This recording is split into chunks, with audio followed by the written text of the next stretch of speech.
بسم اللہ الرحمن الرحیم۔ دنیا کا سب سے خوبصورت پودا محبت کا ہوتا ہے، جو زمین میں نہیں بلکہ دلوں میں اگتا ہے۔ خود کو بدلنے کی کوشش کر، دنیا خود ہی بدل جائے گی۔ اپنے دل کی بات کسی سے بھی نہ کہو، لوگ تمہارا دل دکھانے کے لیے تمہاری بات ہی استعمال کرتے ہیں۔ جو شخص دوسروں کی خوشی میں خوش ہوتا ہے وہ کبھی غم نہیں دیکھتا۔ زندگی 2 دن کی ہے، ایک دن تمہارے حق میں اور دوسرا دن تمہارے مخالف۔ جس دن تمہارے حق میں ہو اس دن غرور مت کرنا، اور جس دن تمہارے مخالف ہو اس دن صبر کرنا۔ زندگی میں خود کو کبھی کسی انسان کا عادی مت بنانا، کیونکہ انسان بہت خود غرض ہوتے ہیں۔ جب آپ کو پسند کرتے ہیں تو آپ کی برائیاں بھول جاتے ہیں، اور جب آپ سے نفرت کرتے ہیں تو آپ کی اچھائی بھول جاتے ہیں۔ دوست کے احسان دل پر لکھو، مگر دوست کی غلطیاں ریت پر لکھو تاکہ پانی اسے مٹا دے۔ اور لفظ انسان کے غلام ہوتے ہیں، صرف بولنے سے پہلے تک، اور بولنے کے بعد انسان اپنے الفاظ کا غلام بن جاتا ہے۔ دوست کے ساتھ اس نمک کی طرح رہو جو کھانے میں دکھائی نہیں دیتا، لیکن اگر نہ ہو تو اس کی کمی بہت محسوس ہوتی ہے۔ جس انسان کی جان نکل جائے تو وہ زندہ نہیں رہتا، اور جس انسان سے احساس نکل جائے تو پھر وہ انسان نہیں رہتا۔ صرف پیسے کا ہونا رزق نہیں ہے، نیک اولاد اور مخلص دوست بھی رزق میں شامل ہیں۔ ہمیشہ چھوٹی چھوٹی خوشیوں کا استعمال کیا کرو، کیونکہ ان کے پیچھے محبتوں کا سیلاب ہوتا ہے۔ تمہارے منہ سے نکلی ایک گالی تمہاری قبر میں ایک ایسا بچھو پیدا کرتی ہے جس کے ایک مرتبہ کاٹنے سے انسان 70 ہاتھ زمین میں دھنس جاتا ہے۔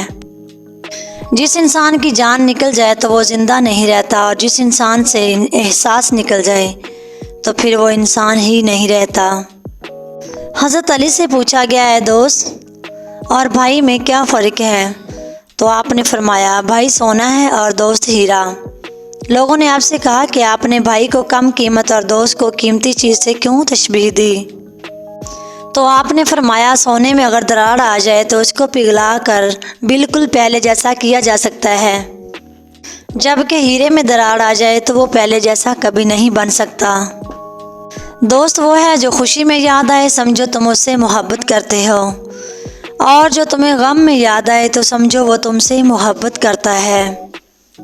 رشتے بے نقاب ہو جاتے ہیں بڑھاپے میں، مصیبت میں دوست اور غربت میں بیوی۔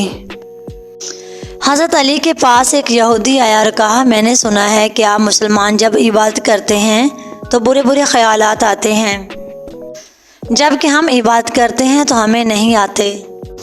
تو حضرت علی رضی اللہ تعالیٰ عنہ نے جواب دیا، اگر ایک گھر فقیر کا اور ایک گھر امیر کا تو چور کہاں جائے گا؟ یہودی نے کہا، امیر کے گھر میں جائے گا۔ حضرت علی رضی اللہ تعالیٰ عنہ نے فرمایا، تبھی تو شیطان ان کو ستاتا ہے جن کے دل میں اللہ ہو، جن کے دل میں اللہ نہیں ہوتا وہاں شیطان کا کیا کام۔ اچھے لوگوں کا تمہاری زندگی میں آنا تمہاری قسمت ہوتی ہے، ان کو سنبھال کے رکھنا تمہارا ہنر ہے۔ تمہارے دل میں کسی کے لیے نفرت پیدا ہونے لگے تو فوراً اس کی اچھائیاں یاد کرو۔ اگر تمہارے پاس رزق تمہاری ضروریات سے زیادہ ہو تو فوراً سمجھ جانا کہ یہ کسی کا حق ہے جو تمہارے پاس اس کی امانت ہے۔ کسی کے لیے دل میں برائی رکھنے سے بہتر ناراضگی ظاہر کر دو۔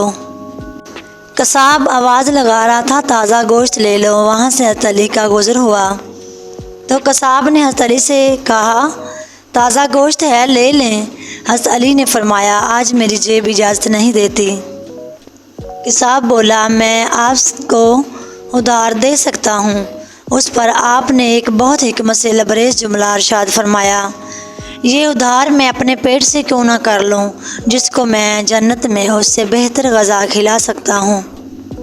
حضرت علی سے پوچھا گیا، انسان برا کب بنتا ہے؟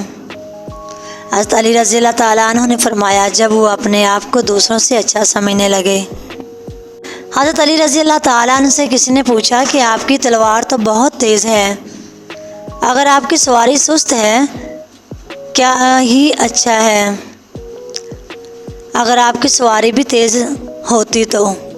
حضرت علی رضی اللہ تعالیٰ نے فرمایا تیز سواری کی ضرورت دو لوگوں کو ہوتی ہے، ایک وہ جو میدان میں فرار ہونا چاہتے ہیں، دوسرا وہ جو بھاگ کر مال غنیمت کے لیے اس کا پیچھا کرتے ہیں۔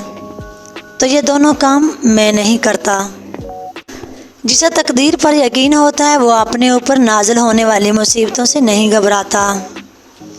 اپنا سر اونچا رکھو، تم کسی سے نہیں ڈرتے، لیکن اپنی نگاہیں نیچی رکھو تاکہ پتہ چلے کہ تم ایک باعزت گھرانے سے تعلق رکھتے ہو۔ حضرت علی رضی اللہ تعالیٰ نے فرمایا کہ جو انسان کسی کے احسان کا شکر گزار نہیں ہے وہ آئندہ ضرور اس سے محروم ہو جائے گا۔ خاموشی ایک عظیم نعمت ہے، خاص طور پر اس وقت جب اختلاف زیادہ ہوں، آوازیں بلند ہوں، علم کی کمی ہو اور دلیل کی کوئی اوقات نہ ہو۔ کسی بے قصور پر بہتان لگانا یہ آسمانوں سے بھی زیادہ بھاری ہے۔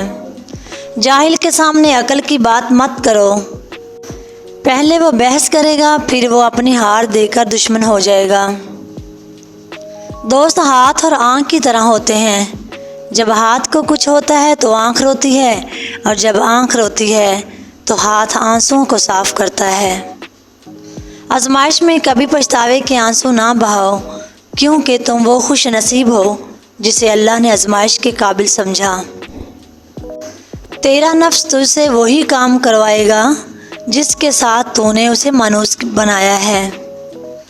مخلص دوست کے اندر اتنا پیار چھپا ہوتا ہے جیسے ایک چھوٹے سے بیج کے اندر پورا پودا چھپا ہوتا ہے۔ کسی کا ظرف دیکھنا ہو تو اسے عزت دو، فطرت دیکھنا ہو تو اسے آزادی دو، نیت دیکھنی ہو تو اسے قرض دو، خصلت دیکھنی ہو تو اس کے ساتھ کھانا کھاؤ، صبر دیکھنا ہو تو اس پر تنقید کر کے دیکھ لو، خلوص دیکھنا ہو تو اس سے مشورہ کر لو۔ دوست کے ساتھ اس نمک کی طرح رہو جو کھانے میں دکھائی نہیں دیتا، لیکن اگر نہ ہو تو اس کی کمی بہت محسوس ہوتی ہے۔ دو چیزوں کے ثواب کو تولا نہیں جا سکتا، معاف کر دینا اور عدل کرنا۔